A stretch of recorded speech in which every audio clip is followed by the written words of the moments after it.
بسم الله الرحمن الرحيم. السلام عليكم ورحمة الله وبركاته. waxaan kusoo jirnay cashiradan aynu uga hadlaynay barnaamijka Adobe Illustrator oo aan ku baranaynay qaybaha asaasiyaadka tools qaabka loo isticmaalo. Marka maanta cashirkeena waxaan ku arki doonaa tool yiraahdo tool aad u muhiim ah oo badan aad u isticmaali doonto markaad wax naqshadeynayso ama design gareynayso. Waana toolka loo yaqaan pen toolka. Marka toolkan waxyaabo fara badan oo ka caawinaya jirta sida loogooyinka inaad ku samayso, custom shapes inaad ku samaysto, vectors inaad ku samaysto. wax walba u baahato toolkan baad ku samaysan kartaa. Marka qaabka loo isticmaalayo maanta fahmayna kadibna waxaan arkaynaa inuu wax ku practice gareyn. Marka pen toolku halkaas waxa soo noqon doona toolska shortcut-kiisuna waa P. marka isaga hadaad ku dhufato oo click tahayso qaybo kala ku jiro pen toolka ilaa afar qaybo kale oo isagu hoos tagto ayaa ku jira marka iyagana qaabka u shaqeeyaan waan arkaynaa. Marka hore si aan u fahanno pen toolku qaabka uu shaqeeyo ayaan arkaynaa kadib aynu wax ku practice gareynaa. marka pen toolku marka hore qaabka uu shaqeeyo waxa weeye meel baad click ku siin kadib meel kale aad click ku siin meel kale aad click ku siin markaad soo xidhayso hadana calaamadda yar ee square-ka wareegga ayuu ku siin doonaa. marka calaamaddaas waxay ku sheegaysaa marka inaad soo xidhayso oo close shape aad samaynayso. marka hadaan ku dhufano imika shape-kaas oo kale uu noo samaynayaa. marka hadaynu saa dhahno imika fill buu ahaa stroke buu ahaa fill waan u bedeli karnaa marka stroke-giisina ku celin karnaa. marka qaabkaas uu shaqeeyaa shay wala shape aad u baahatan waad ku samaysan kartaa pen toolka.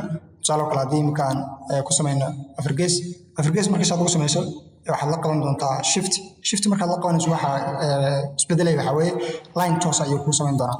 tusaale haddii shift la qabto hadana marka shift la qabto dan marka la shift la qabano markaad way u jeedaa circle rectangle caadi ah buu noo sameeyay oo inaan shape ku samayno kala loo mooday.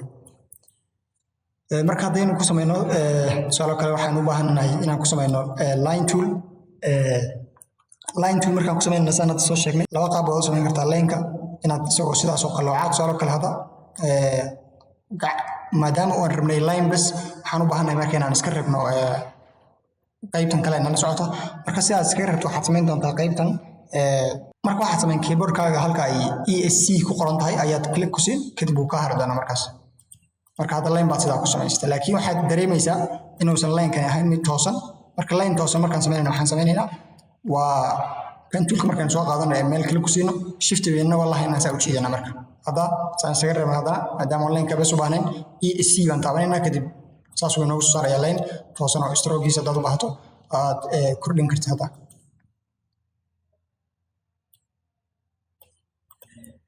qaabkaas u samayn kartaa. tusaale kale haddaan u baahana marka inaan samayno wax wareega qaabka uu shaqeeyo pen toolku waxa weeye inaad click markaad meel ku siiso kadibna aad adigoo clicktii hayoon sii deynin markaad meeshii kale inaad saas oo kale aad dhahdo kadib dhinacaad rabtaad u wareejin kartaa flexible way adiga kalba marka waxa qaabkaad shape-kaad u rabto inaad u samayso ayay ku xiran tahay. marka hadda imika qaabkaas oo kale aad u rabto waxaad samayn doontaa calaamadan baad iska reebi si aad isaga reebto waxaan soo sheegnay alt intaad la qabato calaamadda yar markay soo baxdo marka kale alt ma soo baxayso laakiin anchor point-ka markaad joogto waxaad soo baxaysa calaamadda yarta kadib alt baad la qaban click baad ku siin marka saas oo kaaga hari doona. haddana halkan aynu imanaynaa kadib haddana waxaan qaabkaas aynu soo jeedinaa wax haddana halkii oo kale click baad ku siin waxay baad xaggan u socon qaabka baad u jeedi haddana click baad ku siin markaad soo xidhayso marka qaabkaas aad soo xidhi marka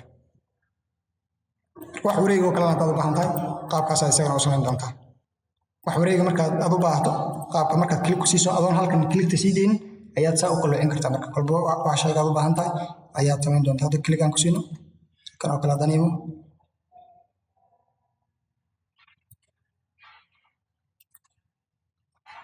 intaas baan u baahan hadda kooka waxaad u baahataa waad ku samayn kartaa pen toolka.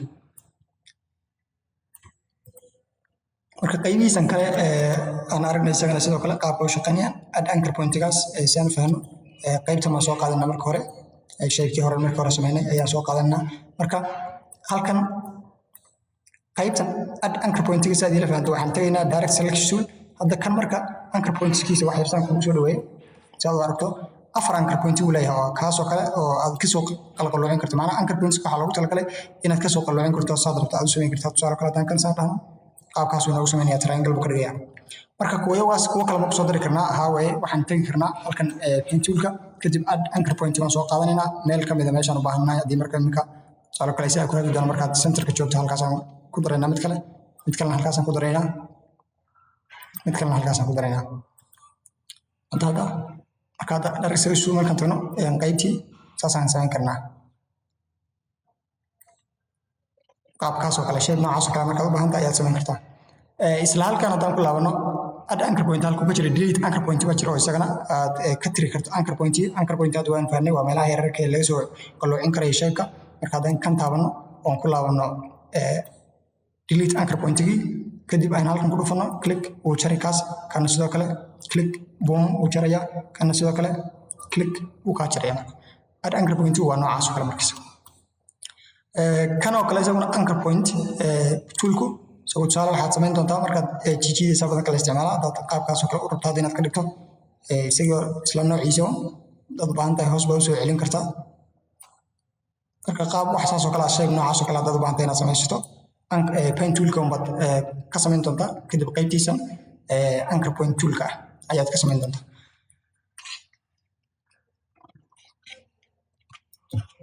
pen toolku qaabkaas uu shaqeeyaa inta ugu muhiimsan tusaale kale kan carpenter toolku isagu wuxuu ku samayn doonaa adoo iska socda isaga wax wareeg ku samayn doonaa adiga halka kuwii hore halkaad aad ku wareejinaysay kan isaga hadda wax yar circle oo kale ku samayn doona marka qaabkaas oo kale carpenter toolku qaabkaas uu shaqeeyaa marka bal pen toolka hadda qaabka si aan u practice gareyno waxyaabahan meesha yaalla ayaan ku samayn doonaa marka aan stroke u bedelo kadib koobkan oo kale hadda u baahannahay marka inaan ku samayno qaybtiisana ugu horreysa marka koobka ayaan ku samayn doonaa marka inaad la socoto isku day adiguna aad isku daydo oo soo practice gareyso pen toolkani aad buu muhiim u yahay logooyinka professionalska isagun baa lagu sameeyaa marka inaad practice badisa isku day marka hadda qaybtan ayaan sameynaynaa wixii marka maadaama intan iska toos tahay waxaan la qabanaynaa shift saan soo sheegnay kadib halkan qaybtaas aad tegi doontaa markaa sii deyn maadaama waxaad samaynayso uu meel qalooca yahay sii deyn marka qaabkaas oo kalead markaad ku samayso ayaad sii deyn doontaa haddana qaybtaa markaad iska dhilinayso alt plus click baad oran doontaa kadib qaybta kale ayaan soo xiranaa laakiinse maadaama uu qalooc yahay saas ayaan ugu samaynaynaa hadda maadaama intaas dhamaynay esc ayaan odhanaa kadib qaybtaas click baan odhanaa mid kale aynu soo samaysanayna pen toolkaan ku laabanaynaa haddana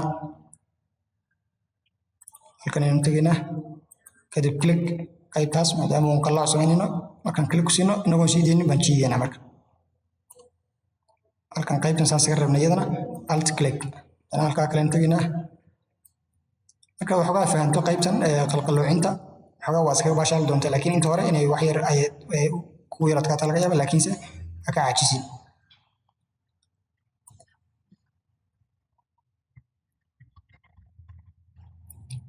click aan siino saan isaga reebno qaybtan oo kale iyadana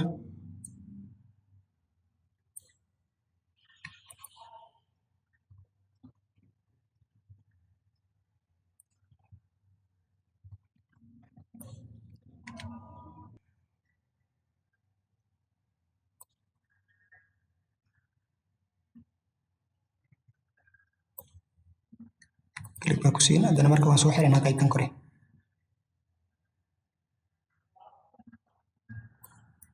hadda qaybtaas saas ay noogu xiran tahay qaybtaa dhexa markaan odhan hadda iyadana pen toolka marka aan ku laabanaynaa qaybtan circle-ka kadib halkan baad tegi doontaa alt click ku sii saas iga reebto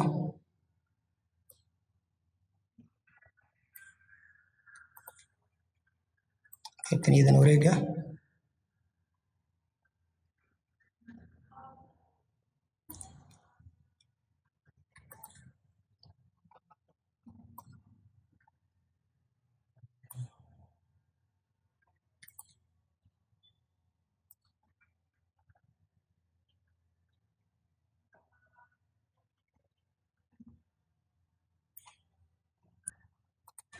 qaybtan baa inoo dhiman hal mar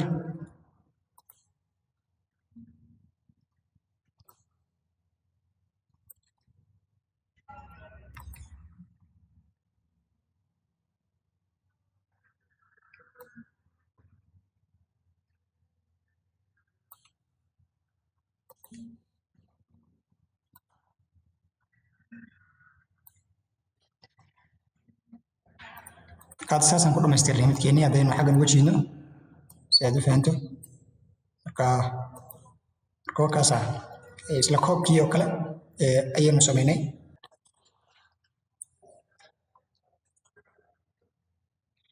sidoo kale marka waxaan ku sameynaynaa pen toolka calaamadan Apple, shirkadda Apple oo ayaynu pen tool ku sameynaynaa. marka waxaynan soo dhaweyno marka pen toolkan soo qaadano qaybtan marka waa iska fududahay waxoogaa halkan kadib klig baad ku siin.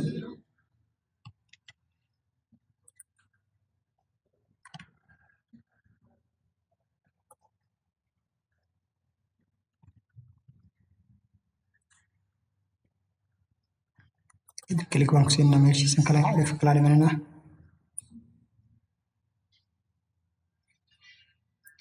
mar walbaad curve samaynaysa ama qalooc kligta inaad sii deyn isku day.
qaybta saasan ku dhamaynay. qaybtan yar caleenta aynu harsan qaybta yar caleentaana wax yar halkamaynu saas odhanaynaa. kadib meesheeda kalean tegaynaa.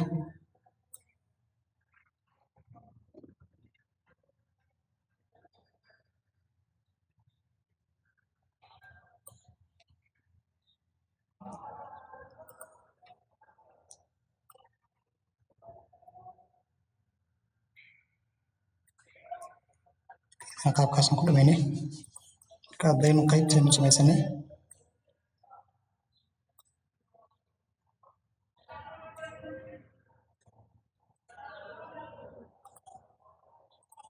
marka waa qaabkaas aynu samaynay. iyadana ogaa meelahaas ka yar meelahaas oo kale direct slash toolka tegi doontaa. kadib saasaad sii doontaa. marka waxoogaa wixii kaa qaldama markaas halkaas unbaad ka sii doontaa. marka qaabkaas aynu samaynay calaamadii ama loogadii Apple inagoo isticmaalayna pen tool. marka pen toolkani aad buu muhiim yahay inaad isticmaasho, waayo waxyaaba fara badan buu kaa caawin doonaa inaad ku dhisto isaga. marka cashirkeeni aynu uga hadlaynay pen toolka halkaasaan ku ekeenaynaa. khayr badan baan idin rajayn. subxaanaka allahuma wabixamdika ashhadu an laa ilaaha illaa anta astaghfiruka wa atuubu ilayk.